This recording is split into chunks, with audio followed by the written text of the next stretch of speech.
സ്നേഹമുള്ളവരെയും, നമ്മൾ കത്തോലിക്ക സഭയുടെ മതബോധന പഠനക്കളരിയിൽ 1040 എപ്പിസോഡിലേക്ക് വന്നിരിക്കുന്നു. ഇന്ന് നമ്മൾ പഠിക്കുന്നത് ആരാധനാ കാലങ്ങൾ, പെസഹ രഹസ്യത്തിൻ്റെ കൗദാശിക ആഘോഷം, അതിൽ എപ്പോൾ ആഘോഷിക്കപ്പെടുന്നു, അത് പ്രധാനമായിട്ടും ആരാധനാ കാലങ്ങളെക്കുറിച്ചാണ്. സ്നേഹമുള്ളവരെയും, കത്തോലിക്ക സഭയുടെ മതബോധന പഠനക്കളരിയിൽ പരമ്പരയായിട്ട് ഇത് പഠിച്ചുകൊണ്ടിരിക്കുന്ന നിങ്ങളെല്ലാവരെയും അനുമോദിക്കുന്നു. നമ്മൾ നോക്കുമ്പോൾ ഒരുപാട് പേരൊന്നും ഈ ചാനലിൽ കയറുന്നില്ല. പക്ഷേ ഇതാണ് സഭയുടെ ഏറ്റവും അടിസ്ഥാനപരമായ വിശ്വാസ പൈതൃകവും വിശ്വാസ പ്രബോധനവും. അതുകൊണ്ട് ഈ പ്രബോധനങ്ങൾ നമ്മൾ പഠിക്കുകയാണെങ്കിൽ എങ്കിലേ നമ്മളുടെ കുടുംബങ്ങളിൽ അനുഗ്രഹവും അത് കുടുംബത്തിൽ മറ്റുള്ളവരിലേക്ക് ഇത് പ്രസരിക്കുകയും ചെയ്യുള്ളൂ. നമ്മളുടെ മക്കളിലും കുഞ്ഞുമക്കളിലും ഇത് പ്രസരിക്കണമോ, വിശ്വാസം പ്രസരിക്കണമെങ്കിൽ ആ വിശ്വാസത്തിൻ്റെ ഉള്ളടക്കം കൃത്യമായി മാതാപിതാക്കളായ നമ്മളിൽ ആദ്യം പേര് പിടിക്കണം. ഇന്ന് തന്നെ ഒരുപാട് പേര് ഇന്നലത്തെ ക്ലാസ് കഴിഞ്ഞതിന് ശേഷം സന്ദേശങ്ങൾ അയച്ചു, അവരുടെ കുടുംബത്തിലെ പ്രയാസങ്ങളും ബുദ്ധിമുട്ടുകളും എല്ലാം.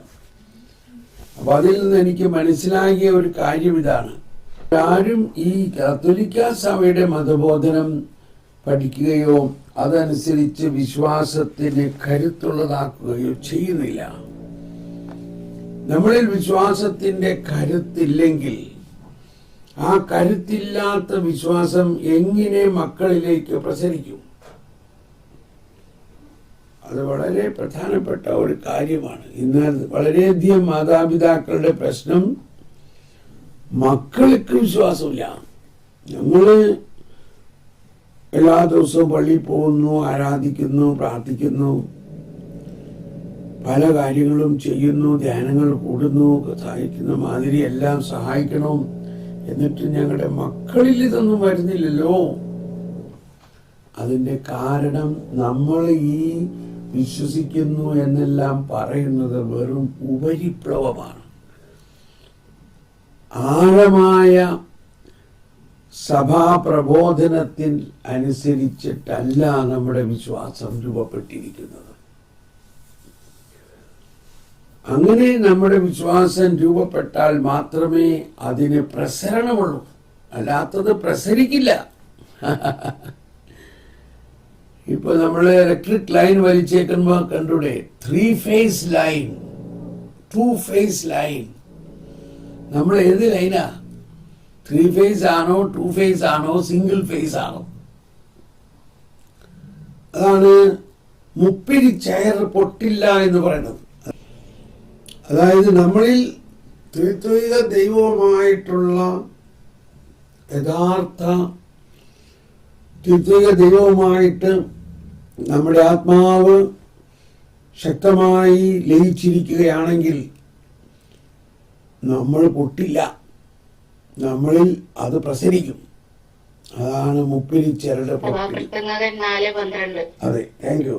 സഭാപ്രസംഗൻ 4:12 ഒറ്റയ്ക്കായിരിക്കുന്നവനെ കീഴ്പ്പെടുത്താൻ സാധിച്ചേക്കാം, 2 പേരാണെങ്കിൽ ചെറുക്കാൻ കഴിയും, മുപ്പിരി ചരട് വേഗം പൊട്ടുകയില്ല. അത്തരത്തിലുള്ള ഒരു വിശ്വാസമാണ് നമുക്ക് വേണ്ടത്. എന്റെ സർവാതിശായ ശക്തിയെ ഞാൻ നിങ്ങളിൽ നിറച്ചു നിർത്തിയിരിക്കുന്നു. നമ്മളിലുണ്ടത്. ത്രിത്വൈക ദൈവമേ അങ്ങെന്റെ ഹൃദയത്തിൽ,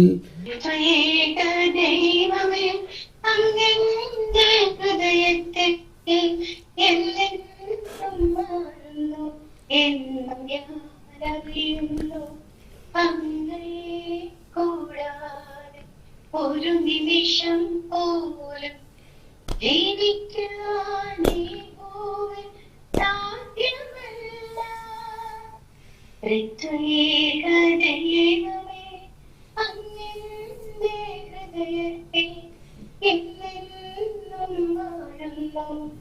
എന്നു ഞാൻ അറിയുന്നു.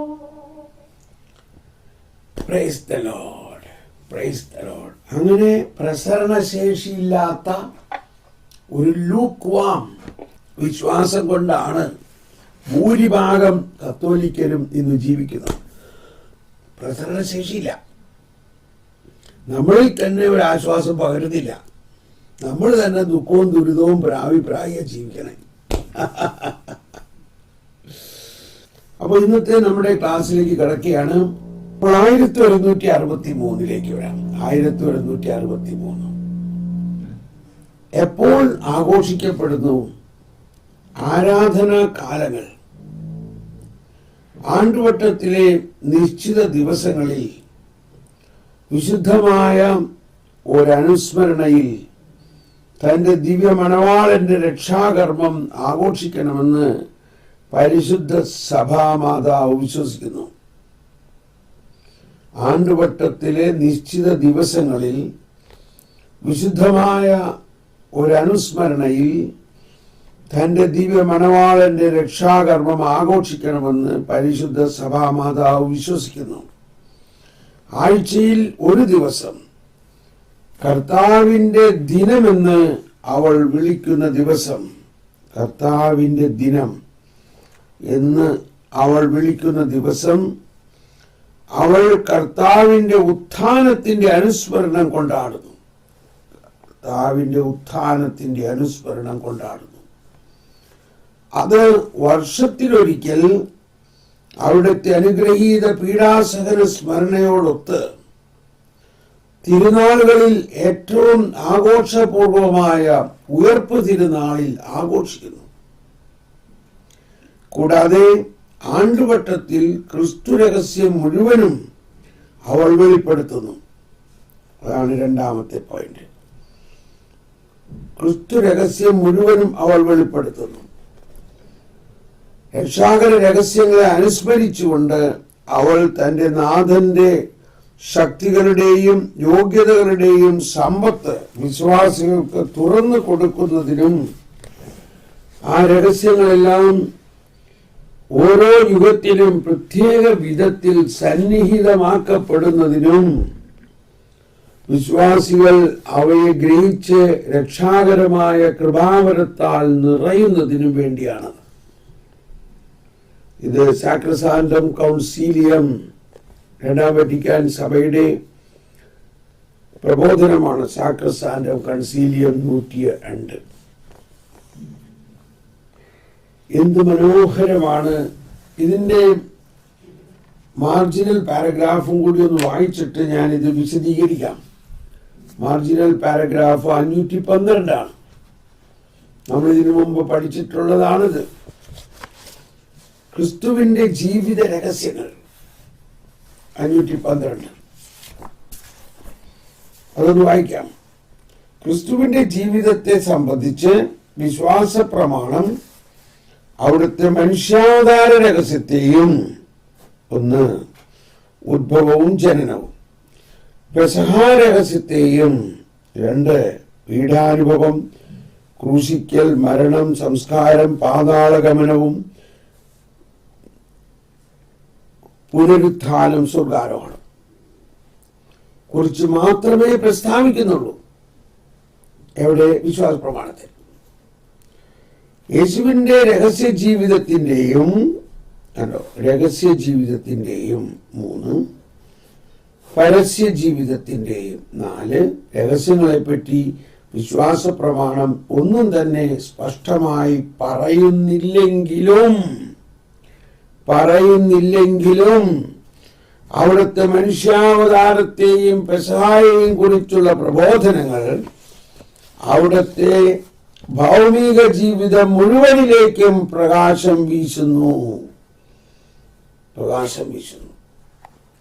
യേശുവിന്റെ ഭൗമിക ജീവിതത്തിന്റെ ആരംഭം മുതൽ അവിടുന്ന് സ്വർഗത്തിലേക്ക് എടുക്കപ്പെട്ട ദിവസം വരെയുള്ള കാലഘട്ടങ്ങൾ, അവിടുന്ന് പഠിപ്പിച്ചതും പ്രവർത്തിച്ചതും പഠിപ്പിച്ചതുമായ കാര്യങ്ങൾ, അതാണ് അപ്പോസ്തല പ്രവർത്തനം 1-2 വിശുദ്ധ ലൂക്കാ ശ്ലീഹ എഴുതിയിരിക്കുന്നത്. അവിടുത്തെ ജനനത്തിന്റെയും പെസഹായുടെയും രഹസ്യങ്ങളുടെ വെളിച്ചത്തിൽ വേണം ഗ്രഹിക്കാൻ ക്രിസ്തുവിന്റെ ജീവിത രഹസ്യങ്ങൾ. ഒന്നുകൂടി ഇത് വായിക്കാം. 512 നമ്മൾ പല പ്രാവശ്യം പഠിച്ചിട്ടുള്ളതാണെങ്കിലും ഒരിക്കൽ കൂടി ഇത് കേട്ടാൽ വളരെ മാധുര്യം നിറഞ്ഞതാണ്. ക്രിസ്തുവിന്റെ ജീവിതത്തെ സംബന്ധിച്ച് വിശ്വാസ പ്രമാണം ഇവിടുത്തെ മനുഷ്യാവതാര രഹസ്യത്തെയും, മനുഷ്യാവതാര രഹസ്യം എന്ന് പറഞ്ഞാൽ ഉത്ഭവവും ജനനവും, ആഗമനകാലം. അപ്പൊ അത് ആഗമനകാലം, അത് കഴിഞ്ഞ് പിറവിക്കാലം. പിന്നെ പെസഹാ രഹസ്യത്തെയും, പെസഹാ രഹസ്യം എന്ന് പറയുമ്പോൾ അതിലടങ്ങിയിരിക്കുന്നത് ഒന്ന് പീഡാനുഭവം, ക്രൂശിക്കൽ, മരണം, സംസ്കാരം, പാതാളഗമനം, പുനരുത്ഥാനം, സ്വർഗാരോഹണം. 7 കാര്യങ്ങളാണ്. വിശ്വാസ പ്രമാണത്തിൽ നമ്മൾ ഇതെല്ലാം കുറിച്ച് പഠിക്കുന്നു. ഇത് മാത്രമേ പ്രസ്താവിക്കുന്നുള്ളൂ. എന്നാൽ എന്താ പ്രസ്താവിക്കാത്തത്? യേശുവിന്റെ രഹസ്യ ജീവിതത്തിന്റെയോ, അതായത് യേശു 30 വർഷം എവിടെ എങ്ങനെ ജീവിച്ചു, രഹസ്യ ജീവിതത്തിന്റെയോ 3 വർഷത്തെ പരസ്യ ജീവിതത്തിന്റെയോ രഹസ്യങ്ങളെ പറ്റി വിശ്വാസ പ്രമാണം ഒന്നും തന്നെ സ്പഷ്ടമായി പറയുന്നില്ലെങ്കിലും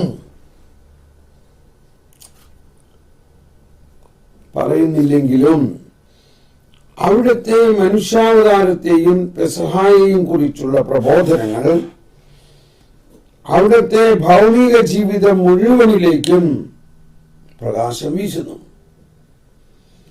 യേശുവിന്റെ ഭൗമിക ജീവിതത്തിന്റെ ആരംഭം മുതൽ അവിടുന്ന് സ്വർഗത്തിലേക്ക് എടുക്കപ്പെട്ട ദിവസം വരെയുള്ള കാലഘട്ടത്തിൽ അവിടുന്ന് പ്രവർത്തിച്ചതും പഠിപ്പിച്ചതുമായ കാര്യങ്ങൾ അവിടുത്തെ ജനനത്തിന്റെയും പെസഹായുടെയും രഹസ്യങ്ങളുടെ വെളിച്ചത്തിൽ വേണം ഗ്രഹിക്കുവാൻ. അപ്പൊ ഇത്രയും നമ്മൾ മനസ്സിലാക്കിയിട്ട് വീണ്ടും നമ്മൾ 1163 തിരിച്ചു വരുന്നു. അതായത് നമ്മുടെ ലിറ്റർജിയിൽ പെസഹാ രഹസ്യത്തിന്റെ കൗദാശിക ആഘോഷത്തിൽ പ്രധാന കാര്യമാണ് ആരാധനാ കാലങ്ങൾ. അപ്പോൾ പ്രധാനമായിട്ട് ആരാധനാ കാലങ്ങളെ എങ്ങനെ വേർതിരിച്ചിരിക്കുന്നു എന്ന് മനസ്സിലാക്കാം. ഒന്ന്, ആണ്ടുവട്ടത്തിലെ നിശ്ചിത ദിവസങ്ങളിൽ വിശുദ്ധമായ ഒരനുസ്മരണയിൽ തന്റെ ദിവ്യമണവാളന്റെ രക്ഷാകർമ്മം ആഘോഷിക്കണമെന്ന് പരിശുദ്ധ സഭാമാതാവ് വിശ്വസിക്കുന്നു. ഞാനതൊന്ന് ഇംഗ്ലീഷിൽ വായിക്കുകയാണ്. Holy Mother Church believes that she should celebrate the saving work of her divine spouse in a sacred commemoration on certain days throughout the course of the year. Throughout the course of the year. അതാണ് ആണ്ടുവട്ടത്തിലെ നിശ്ചിത ദിവസങ്ങളിൽ വിശുദ്ധമായ ഒരു അനുസ്മരണയിൽ തന്റെ ദിവ്യമണവാളന്റെ രക്ഷാകർമ്മം ആഘോഷിക്കണമെന്ന് പരിശുദ്ധ സഭാമാതാവ് വിശ്വസിക്കുന്നു. ഈ ആണ്ടുവട്ടം എന്ന് പറഞ്ഞാൽ ഈ ഈശോയുടെ ജനനം മുതൽ പുനരുത്ഥാനം, സ്വർഗാരോഹണം, പന്തക്കുസ്ത വരെയുള്ളതെല്ലാം ഒരു വർഷം കൊണ്ട് കംപ്ലീറ്റ് ആവുന്ന ഒരു സൈക്കിൾ ആണ്ടുവട്ടം. ഒരു ആണ്ടുവട്ടം കൊണ്ട് അത് മുഴുവനും ഓർക്കുകയും അനുസ്മരിക്കുകയും ആഘോഷിക്കുകയും ചെയ്യുന്ന, അപ്പൊ അതിലാണ് വിവിധ കാലഘട്ടങ്ങൾ വരുന്നത്. പിറവി തിരുനാൾ കാലഘട്ടം, പീഡാനുഭവ കാലഘട്ടം, നോയമ്പ് കാലം, അങ്ങനെ ഓരോ കാലഘട്ടം. അങ്ങനെയാണ് ഈ ആരാധന കാലങ്ങൾ ഉണ്ടായത്. ആണ്ടുവട്ടത്തിലെ നിശ്ചിത ദിവസങ്ങളിൽ through out the course of the year, അതാണ് ആണ്ടുവട്ടം. അതിലെ നിശ്ചിത ദിവസങ്ങളിൽ വിശുദ്ധമായ ഒരു അനുസ്മരണയിൽ തന്റെ ദിവ്യമണവാളന്റെ രക്ഷാകർമ്മം ആഘോഷിക്കണമെന്ന് പരിശുദ്ധ സഭാമാതാവ് വിശ്വസിക്കുന്നു. അപ്പൊ അത് ഒരു സൈക്കിൾ കംപ്ലീറ്റ്, ഒരു വർഷത്തിൽ ഒരു സൈക്കിൾ കംപ്ലീറ്റ് ആകും. ഇനി രണ്ടാമത്, ആഴ്ചയിൽ ഒരു ദിവസം കർത്താവിന്റെ ദിനമെന്ന് അവൾ വിളിക്കുന്ന ദിവസം അവൾ കർത്താവിന്റെ ഉത്ഥാനത്തിന്റെ അനുസ്മരണം കൊണ്ടാടുന്നു.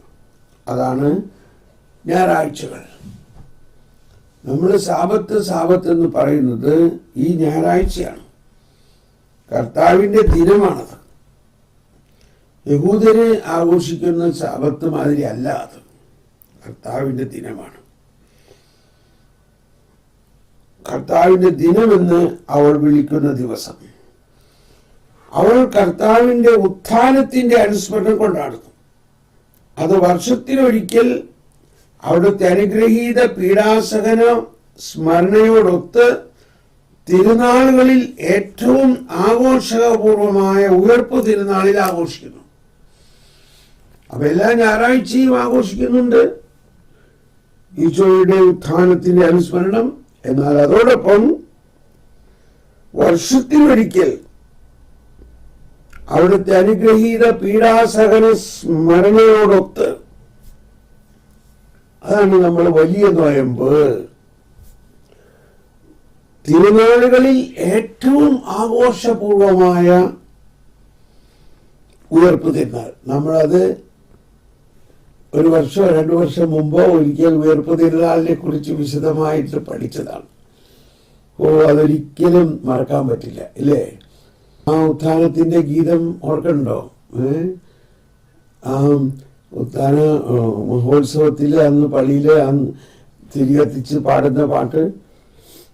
അപ്പം നമ്മുടെ സീറോ മലബാർ ക്രമത്തിൽ മംഗളവാർത്ത കാലം, പിറവിക്കാലം, ധനഹാകാലം, നോമ്പുകാലം, ഉയർപ്പുകാലം, സ്ലീഹാകാലം, ഖൈത്താക്കാലം, ഏലിയ സ്ലീഹ മോശ കാലങ്ങൾ, പള്ളിക്കൂദാശ കാലങ്ങൾ.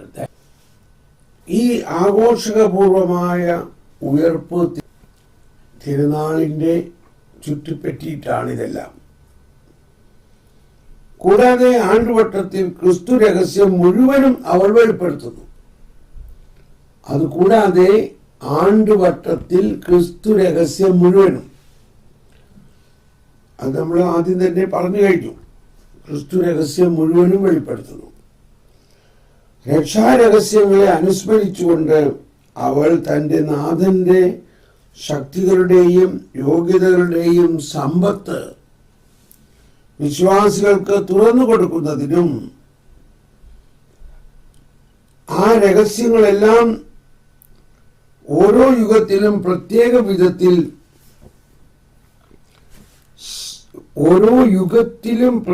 വിധത്തിൽ സന്നിഹിതമാക്കപ്പെടുന്നതിനും വിശ്വാസികൾ അവയെ ഗ്രഹിച്ച് രക്ഷാകരമായ കൃപാവരത്താൽ നിറയുന്നതിനും വേണ്ടിയാണത്. അവസാന ഭാഗം ഒന്നുകൂടി വായിക്കുകയാണ്. ആ രഹസ്യങ്ങളെല്ലാം ഓരോ യുഗത്തിലും പ്രത്യേക വിധത്തിൽ സന്നിഹിതമാക്കപ്പെടുന്നതിനും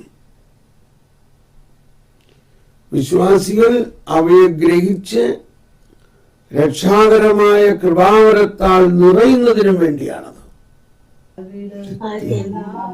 കർത്താവേ പ്രാർത്ഥിപ്പൂ ഞങ്ങൾ, അവിടത്തെ ശുദ്ധീകരിച്ചു തെളിച്ചുരക്കയത്തി മങ്ങാതെ കൂരിൽ നീക്കിടട്ടെ, മങ്ങാതെ കൂരിൽ നീക്കിടട്ടെ. എല്ലാവരും പാടുക. അതിനാലെ കർത്താവേ പ്രാർത്ഥിപ്പൂ ഞങ്ങൾ, അവിടത്തെ നാമം മഹത്വത്തിനായി ശുദ്ധീകരിച്ചു തെളിച്ചുരക്കയത്തി മങ്ങാതെ കൂരിൽ നീക്കിടട്ടെ, മങ്ങാതെ കൂടി നീക്കിടട്ടെ.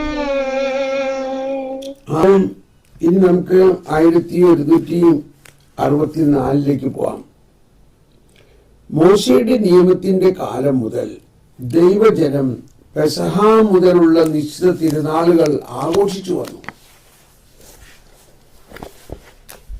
രക്ഷകനായ ദൈവത്തിന്റെ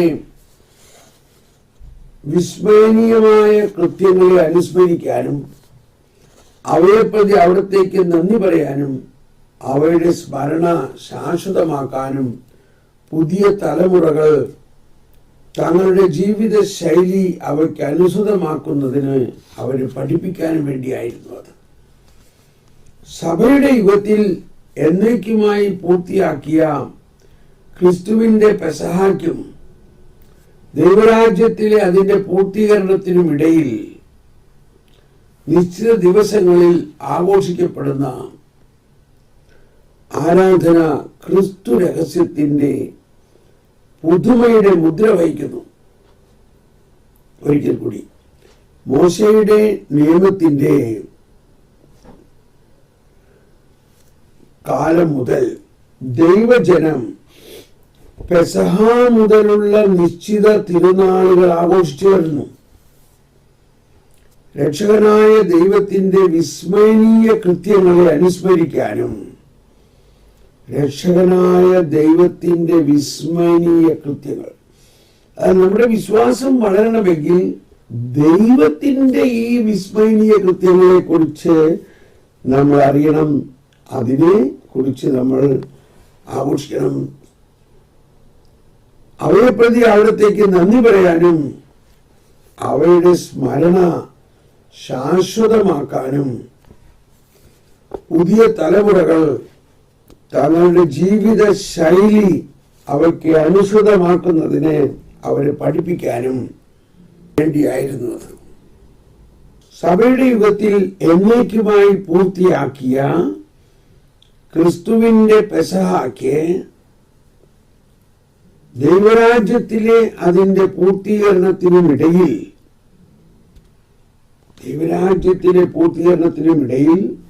നിശ്ചിത ദിവസങ്ങളിൽ ആഘോഷിക്കപ്പെടുന്ന ആരാധന ക്രിസ്തു രഹസ്യത്തിന്റെ പുതുമയുടെ മുദ്ര വഹിക്കുന്നു.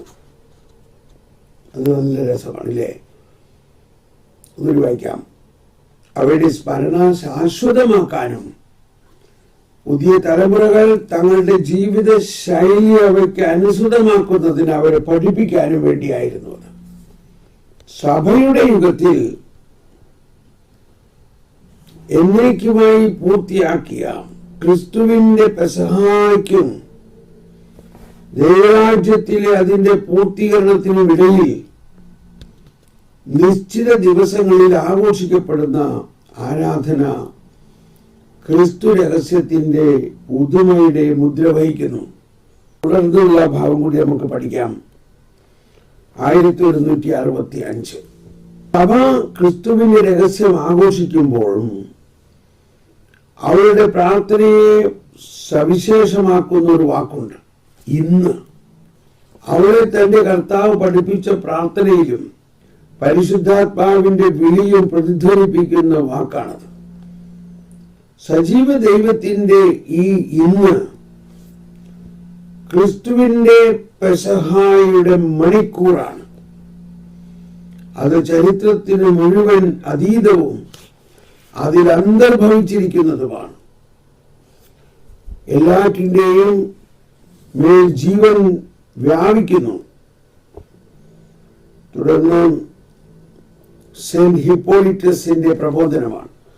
എല്ലാറ്റിന്റെയും മേൽ ജീവൻ വ്യാപിപ്പിക്കുന്നു, അതിരറ്റ പ്രകാശം നിറയ്ക്കുകയും ചെയ്യുന്നു.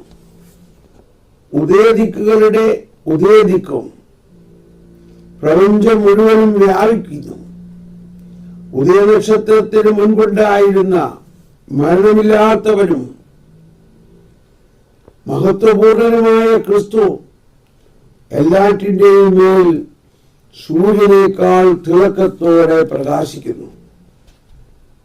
അതുകൊണ്ട് സുദീർഘവും ശാശ്വതവും ഒരിക്കലും അണയാത്തതുമായ പ്രകാശത്തിന്റെ ഒരു ദിവസം, നിഗൂഢമായ പെസഹ അവനിൽ വിശ്വസിക്കുന്ന നമുക്കായി ഉദയം ചെയ്തിരിക്കുന്നു. എല്ലാറ്റിന്റെയും മേൽ ജീവൻ വ്യാപിപ്പിക്കുന്നു. അതിന്റെ പ്രകാശം നിറയുകയും ചെയ്യുന്നു. ഉദയദിക്കുകളുടെ ഉദയദിക്ക് പ്രപഞ്ചം മുഴുവനും വ്യാപിക്കുന്നു.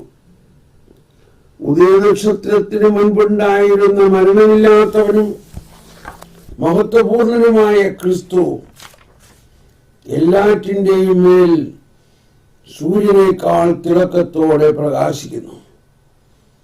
അതുകൊണ്ട് സുദീർഘവും ശാശ്വതവും ഒരിക്കലും അണയാത്തതുമായ പ്രകാശത്തിന്റെ ഒരു ദിവസം, നിഗൂഢമായ പെസഹ അവനിൽ വിശ്വസിക്കുന്ന നമുക്കായി ഉദയം ചെയ്തിരിക്കുന്നു. Praise the Lord. ഇതിന്റെ മാർജിനൽ പാരഗ്രാഫ് കൂടി നമുക്ക് പെട്ടെന്ന് എടുക്കാം. 2659 അത് പ്രാർത്ഥനയെ കുറിച്ചാണ്. 2659 എന്താണ് ക്രിസ്തീയ പ്രാർത്ഥന? അന്നു വേണ്ട ആഹാരം ഇന്ന് ഞങ്ങൾക്ക് തരണേ എന്നുള്ള ഇന്ന് 2659 ദൈവവചനം ശ്രവിക്കുകയും അവിടുത്തെ പെസഹ രഹസ്യങ്ങളിൽ ഭാഗമാക്കുകയും ചെയ്യുക വഴി ചില നിമിഷങ്ങളിൽ പ്രാർത്ഥിക്കാൻ നാം പഠിക്കുന്നു. പക്ഷേ ഓരോ ദിനത്തിലെയും സംഭവങ്ങളിൽ പ്രാർത്ഥനയെ നമ്മിൽ നിന്നും നിർഗളിപ്പിക്കാൻ പരിശുദ്ധാത്മാവ് എപ്പോഴും നമുക്ക് നൽകപ്പെടുന്നു. പ്രാർത്ഥിക്കുന്നതിനെ പറ്റിയുള്ള യേശുവിന്റെ പ്രബോധനം ദൈവപരിപാലനയെ പറ്റിയുള്ള പ്രബോധനത്തിന് സാദൃശ്യമാണ്. സമയം പിതാവിന്റെ കരങ്ങളിലാണ്.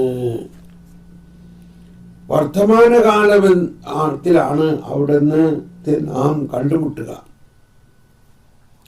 ഇന്നലെയും നാളെയും അല്ല, പിന്നെയോ ഇന്ന്. ഇന്ന് നീ അവിടുത്തെ സ്വരം ശ്രവിക്കുന്നെങ്കിൽ നിന്റെ ഹൃദയം കഠിനമാക്കരുത്. അതാണ് അന്നു വേണ്ട ആഹാരം ഇന്ന് ഞങ്ങൾക്ക് തരണേ എന്നുള്ളതിന്റെ.